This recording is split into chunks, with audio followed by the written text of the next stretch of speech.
Hello, hello, boys and girls. Another day, another drama. Word on the internet goes that another Minecraft YouTuber is being accused of SA. Of course that this is all alleged and we are still waiting for actual proof of what happened. We also are waiting for the accusers to respond to the accusations. And can you guess what Minecraft YouTuber got accused this time? It's not Wilbur, it's not Skydoes Minecraft, it's not Dream, but one of his friends, GeorgeNotFound. Full disclaimer, go support the victims. SA is a serious topic and shouldn't be made fun of. With this being said, never attack alleged, and emphasis on the alleged accuser without concrete proof of the attack. If the victim doesn't provide any evidence of what happened, all we can do is support her by sending a damn positivity. Nothing else. Full stop. Innocent until proven guilty. And with the disclaimer out of the way, the Minecraft community truly is in shambles right now. Since the beginning of the year 2024, in Minecraft community alone, we've had stands trying to cancel Waikiki to be held accountable for his old content. We've had Wilbur's suit being Dracula and jumping at his ex-girlfriend drama. And now we have GeorgeNotFound being accused of assault of a girl. Minecraft comment YouTubers must be making all of the bread with all of this stuff to talk about. Even I can barely keep up with all the drama, and all of you guys know that I'm terminally online. Editor Shifter here. Puns actually just got called out on Twitter right now, but I'll save that for another video. And to this specific group of Minecraft YouTubers going around being cancelled left and right with baseless accusations, all I have to say is that you reap what you sow. You planted a community of people who would follow you like mindless zombies, apologizing for the smallest mistake, denouncing the smallest of line crossing of your PG-5 content, cancelling your less family-friendly comrades for not falling in line, cancelling and cutting ties for false allegations, and fostering a community of guilty until proven innocent. You already know by now that Dream be preparing his PhD thesis 200-page mega Google Drive document on his ex-friend George on how he's such a traitor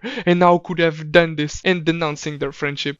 After Shabelle came out with their allegations against Wilbur, and we all know that it's Wilbur now because she said that she didn't accept her alleged abuser's apology and got tremendous acceptance by the internet in general. This YouTuber slash streamer called Caitibugzz also came out with her story of SA during a party. She put out a 30-minute stream, and I won't make you watch the entire thing, of course, since most of it's Caitibugzz crying, talking to chat, or not saying anything, so I'll just link it to the most curious of you and for those who also want to take their own conclusion on the matter, and I'll be putting the more substantial parts in this video. So let's get into it. I wrote down what I want to say on stream today. I hope that's okay because I get really anxious when talking about important things and I don't want to missay anything. I want to make sure that I'm saying everything I want to, and in order to do that, I wrote it down last night. At this point, almost 3 minutes have gone by, so there's a lot of prying, addressing mods, but we get the confirmation that she wrote this down because I see a lot of people going around and saying that this was scripted. Yes, it is scripted, but it's also for a reason. I also script my videos so I get the most amount of information and I don't say a lot of interjection words like because or other words like that. She still does say a lot of these words, which makes the video a little harder for me to cut, but I choose to do it so I can't really complain. I'm going to say that the stream could have been better prepared since it's easier for the audience to get when it's more concise, not a mess and jumble of words. I know that this is an hard topic for her to talk about, but still, if you want to help other victims to come out, it's better if you come out with a good message and it kinda gets lost along the way. Last year, at the beginning of summer, I was assaulted by a significantly older and popular content creator. I was freshly 18 and had just graduated high school a few weeks prior. I was drunk in a hotel room with other people around me when it happened. He was someone I had once watched, and he was 8 years older than me and far more powerful. Much like Shabelle, she doesn't address the accuser by the name, which is smart because this way she doesn't need to share the evidence. The internet quickly speculated and put the pieces together that GeorgeNotFound was the alleged abuser. We also get the information that she is of the age of consent. The setting was a hotel room party with other equally drunk people, and there were more people around. It was my first convention I was invited to, so I stuck by one of my best friends the entire time. I was nervous but excited about it all and felt really grown up. This is where it starts to get weird, and it feels like she's trying to take accountability of herself. 18 is the legal age of consent in most places, so I don't know why Caitibugzz felt the need to put it in her video. She was grown up. She still, like everyone else, has growing up to do, but so does everyone. She can drive, drink, vote, consent at the age of 18. It's rather strange that she keeps mentioning this throughout the entire video as to emphasize her own naivete and shift the blame to the other people in the room and the abuser. Of course, it's still weird that it's such a big age gap, but she's the age of consent. We were at a house party when we decided to leave. It was me, my best friend, and her other friend. This other friend was romantically talking to a really big creator at the time. He was also the best friend of my soon-to-be assaulter. She wanted to go back to his hotel room, but didn't want to go alone, so we went with her. I didn't really mind, as I was up for anything. When we got to the hotel room, it was the creator, the girl was talking to, and his best friend. The two of them and the three of us. We also get the information that there are 5 people in the room: her, the abuser, the friend, the big creator, and the friend's friend, 2 of which are in relationship, which leaves us with 3 people: 1 abuser, 1 victim, and 1 victim's best friend. This will be important for later. Not much happened that first night. Just some drinking and talking at a table. The guy's friend had been passing flirts at me the entire night, but because he was the oldest in the room, we assumed he didn't know my age. Later that night, when I left, I received Instagram DMs from him. And in my Instagram bio, in bold, was my age, 18, confirming he knew how old I was. Let us all be reminded that her age doesn't matter. She is of the age of consent. This should have been entirely cut out. We also get the information that the guy was trying to flirt with the victim, feeling her out to see if she would answer. And that's how guys usually start talking and passing flirtatious messages to girls. If they answer, they escalate. If not, they just get mad and usually stop. Usually. We do not have any confirmation where she answered or dismissed the guy's advancements, so we can't go any further here. He also kept escalating to the point of sending her messages on Instagram. We once again do not have any confirmation on what she answered with, only that she was 18, which is a big nothing burger. It's like showing the ID to the cashier without him asking to. She isn't a minor. Age doesn't matter unless you're under 18. It's weird that she keeps bringing it up to downplay her own role in the situation. A few days passed when I found myself in the same situation. Us 3 were at a party when it got boring, and whether the girl wanted to leave and go to his room, or he asked us to, I cannot remember. Once again, I was drunker than the night before and was willing to go anywhere. I was naive, and so we went back. I remember a friend seeing me in the lobby on the way. They were worried by the way I was acting and asked if I was okay. I was really drunk, and it was an eerie feeling, like they could sense something was wrong, and I wonder what would have happened if I had picked up on it, and if I wasn't drunk, and if I didn't wave it off. But I don't want to dwell on the what ifs. It's a new day. The situation is still the same. She was still drunk, out of her own volition. No one forced her or pointed a gun to her head and told her to drink. She was old enough to make her own decisions. And of course, her friends were concerned. Why were they concerned? Because she was drunk. She already shouldn't have dismissed them. But again, she made the decision to go to another person's room, knowing very well they were flirtatious towards them. If there's someone at a party, a place well known for this type of occurrences, where there is drinking, smoking, loving happening, if someone is flirtatious and making advancements towards you and you don't like them, you don't go anywhere near them, let alone their room. And this is to my audience: don't do it. You'll just be avoiding trouble. No matter how much you want to do it, it will save you a big headache and possible trauma, like it happened to Caitibugzz. That night, I went up to his room. Back at the hotel room again were the 2 friends and us 3 girls. At the time, all of us girls were already really drunk from the party we were coming from, stumbling and everything. There was more alcohol in the room, and we were encouraged to drink some more as they offered the bottles to us. They said they would join us in drinking and insisted on drinking games, and, already drunk, I obviously complied. So now they go to a room where they all start playing drinking games together. Nothing out of the ordinary, just drinking games. They chose to do it. They were already drunk, yet still complied and chose to keep on drinking. She really wasn't responsible with her drinking. Still, they were her choices. She wasn't forced to do anything, and was even encouraged by a friend of hers that noticed she looked drunk. Still, she alone chose to go to the room and engage with more drinking. You can argue that this is peer pressure, but you also need to learn to deal with that and choose what's best for you. She was an adult. Also, everything until now is super normal at parties. No out of nowhere assault, just regular drinking and partying. We sat on the couch and answered questions about each other, drinking a bunch, and the older guy sat right next to me while playing. I confused my nerves for excitement, as I had never been around such a big creator before. I remember getting drunker and drunker and really tired around this time. It was about 3 a.m. 5 people in a room together, 2 of which in a relationship and 1 sending flirtatious messages to the other. The 2 that are sharing flirtatious messages are sitting next to each other. Add lots of alcohol to the mix. What could go wrong in this situation? Surely everything will be alright, right? Right before the incident, I had answered a question about my age. We were playing a drinking game and talking about sex, and I admitted to everyone in the room that I was 18 and that I was a virgin at the time. Adding even more fuel to the already ongoing fire, they were talking about sex and PG-18 stuff. You can't make this stuff up. This would just be such a tremendous YouTube title. Don't talk about sex while drunk at 3 a.m. That's pretty intimate to me. Add that to the list. This is just an accident waiting to happen. A bubble ready to burst. The whole ordeal is reaching a simmering point. Again, she chose not to abstain, even sharing that she was a virgin at the time herself, which is stuff you don't usually share with strangers. You also don't play drinking games with strangers. Stranger danger. Also, don't let the stranger that flirts with you get anywhere near you or your no-known square if you don't want bad things to happen. Regardless of how famous and influential they might be, this just means they are more prone to take advantage of you. I remember back now to him answering questions during the game about back when he was 19 and when he was in college, noticing how my future was his past, and I wondered how he felt sitting so close to me. Has no one heard of Dora the Explorer? It's like, swipe or no swiping, swipe or no swiping. You probably wonder when you would get a chance to enter the no-no square. He's a man. This Shakespeare level of poetry was just cringy way to get you, probably. And I can't help but laugh at the quote. For some reason, it's just weird.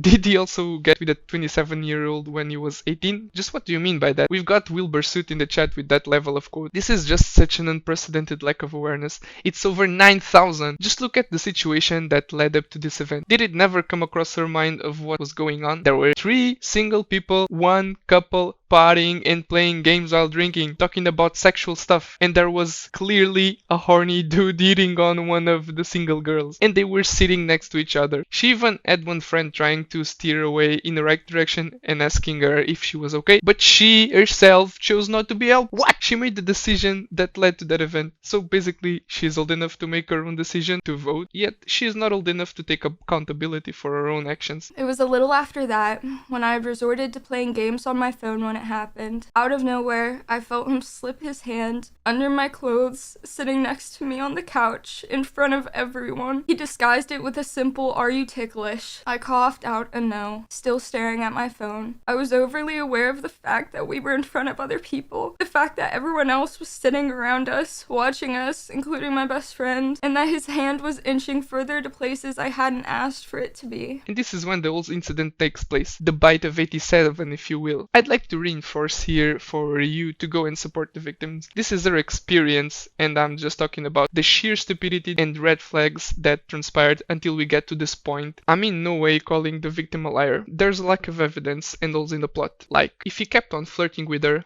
why didn't she de-escalate it, and why did he continuously put herself next to him knowing his intentions? We can only support her on her statement. There's lack of evidence for us as supporters to go any further and do anything else. Anyway, he starts touching her inappropriately, and we don't know what they mean by inappropriately, and this is not out of nowhere. There were many events that led to this. She was not in a public setting. They were in a room, drunk, talking about sexual stuff, and she knew he was flirtatious towards her. If not for anything else, please just try to learn for what to avoid if you don't want to be in the same situation one day. Also, just scream. I can't imagine stuff like this happening to the people close to me and the people that I love. Please scream if you don't want this to keep escalating. Even after you go through all of these red flags, this is your last defense.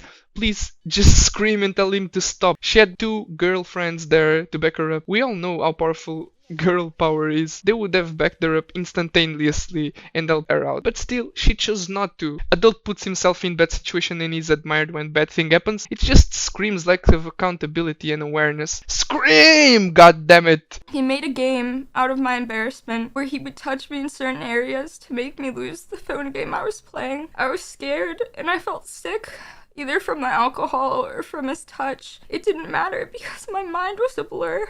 First of all, ew. No is no. Not saying no is also not a yes. Continuously engaging in sexual conversations, flirting, drinking in a room, and not saying no is a no? Was Caitibugzz just edging her abuser, continuously engaging with him? I don't feel that that's very smart. Tell me guys, what is easier? 1. Get rid of all the bad people, or 2.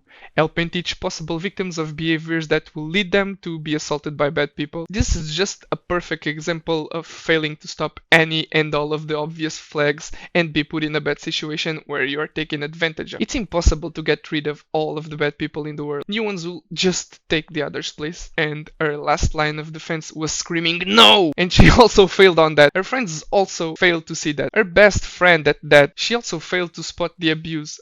Of course, the way that the abuser acted might not have been the best one, since you don't go straight for the jugular, but no one goes around asking for consent before every single action. People feel each other out. They touch hands, arms, faces to see what sticks and pick up clues on how to move on. If this happened to you guys, you need to stop being a pushover and say no right away. No one will ever ask you for your consent. You need to be aware of your surroundings and be able to pick up the clues. If someone sends flirtatious messages, they don't want to be your friend. If someone starts touching you, they don't want to be your friend. They want to smash. They are horny. They want that sweet mahi mahi. Excuse me, miss, tips Fedora. Is it okay if I touch your hand with reproductive intent? I didn't speak or move. I remember being afraid to even breathe. I stayed there for a while, hoping my stillness could make me disappear. I eventually had to stand up after many minutes for it to stop. I was scared to leave or make a scene out of the embarrassment. Eventually, later in the night, I found myself alone with him and his friend. Everyone else either passed out or sick. I dread the scenarios that could have played out that night. The what ifs. I was just so naive, and lucky or not, the night came to an end with just that. Unfortunately, no one picked up on the clues left by Caitibugzz. Also, we don't know where she was touched, although that's a little redundant. No one should be touching you anywhere without your consent. It's still unclear to everyone the consent part. Your friends didn't pick it up. The abuser also obviously didn't pick it up. And you didn't say no and leave earlier. She also describes common symptoms of victims, and if you are a victim, don't feel bad for how your body reacts to stimulus. It's natural for your body to react to a certain stimuli. The consent part is the most important part. If you don't give it, then it's abuse. You liked it! It's no excuse, and it's flat out disgusting. And if you don't want to take this from me, here's a woman explaining it. Secondly, somebody's body reacting does not count as consent. In fact, that's something that victims often feel guilty about or feel like is their fault. To take a direct quote from rain.org, some perpetrators will use the fact that these physiological responses occur to maintain secrecy or minimize a survivor's experience by using phrases such as, "you know you liked it," when in no way does a physiological response mean that you consented to what happened. If you have been essayed or assaulted, it is not your fault. Period. We love rain.org here. So if you are a victim, unless you give consent, it's 100% the abuser's fault regardless of how you feel. A little weird is that she was at her most vulnerable and everyone had gone to sleep aside from the abuser and his friend. He chose not to do anything. He could have chosen to jump on her. So was it her being lucky or her not being able to pick up on the clues and being a bad communicator? From the entire story, we get that she never denied his advances, never said no, even while surrounded by friends to back her up, letting him sit next to her, having sexual conversations and never actually saying no. This just screams uber poor social skills to me. Wouldn't you think that after what George supposedly did in front of everyone, you wouldn't escalate it even further when they were alone? She also constantly brings the fact that she was freshly 18. What do you mean? She was an adult. She was and is an adult. She is not a child, although she wishes she was, so she could have also made CP allegations. Caitibugzz, whether she likes it or not, she was already an adult, a woman at that. No one forced her to drink, nor made the advances on her while pointing a loaded gun.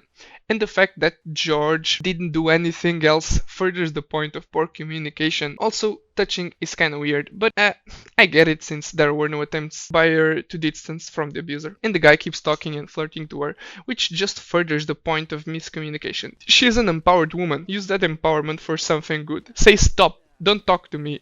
I don't like you that way. Trust me, I've had my fair share of those. Overall, I feel like therapy is needed here, At the time of recording, we are all still waiting for George's side of the story. Remember, always innocent until proven guilty. All we can do now is support Caitibugzz since she genuinely feels sad about the whole ordeal. She cries a lot during the 30 minutes she was live, which shows that either she's a very good actress or she feels bad, and she really feels bad about the whole situation, and I'm leaning towards the latter. Still, we cannot light a fire for George. This could very well be a dream, Call Me Carson, or Inquisitor Ghost situation all over again. People have armed themselves to the point of no return over false allegation. And this was me taking a look at Caitibugzz allegedly being essayed by GeorgeNotFound. This situation was a really big mess. Seems like Minecraft YouTubers have no idea how to act in public and have absolutely no social skills. I think that for Minecraft YouTubers, they should always be accompanied by an actual adult. Even if they're 18, 20, 25, 30, I don't care. They should always be accompanied by an adult. But I'm also not the one to talk. But that's it. Leave a like if you've liked the video, a dislike if you've disliked it. Leave a comment down below to share your opinion on this whole situation. And I'll see you next time. Bye bye. I love you.